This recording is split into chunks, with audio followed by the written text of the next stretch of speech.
ભાવનગર જિલ્લાના મહુવા તાલુકાના કડસાર ગામની કાંતાબેન પારેખ કન્યા શાળાના વિદ્યાર્થીનીઓના પ્રવાસમાં સરકારની ગાઈડલાઈનના લીરે લીરા ઉડાડવામાં આવ્યા હોય તેવી ઘટના સામે આવી છે। શાળા દ્વારા તુલસીશ્યામ સુધીના 130 કિલોમીટરનો પ્રવાસ વિદ્યાર્થીનીઓનો લઈ જવામાં આવ્યો હતો। આવવાના 260 કિલોમીટર હોય ત્યારે બસમાં ક્ષમતા કરતાં વધારે વિદ્યાર્થીઓ ભરી દેવાયા હતા। જ્યારે આ વિદ્યાર્થીનીઓની વચ્ચે માત્ર 2 શિક્ષિકાઓ હતી ત્યારે સરકારના પ્રવાસન વિભાગની ગાઈડલાઈનના લીરા ઉડાડ્યા હોય તેવું લાગતું હતું।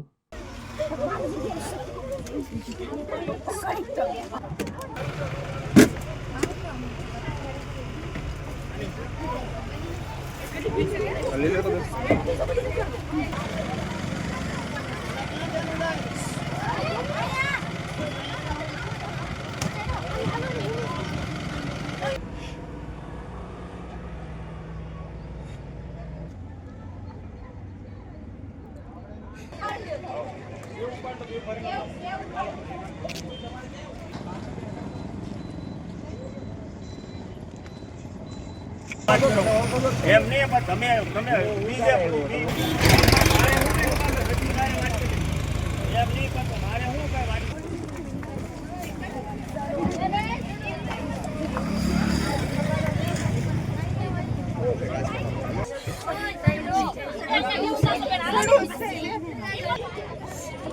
You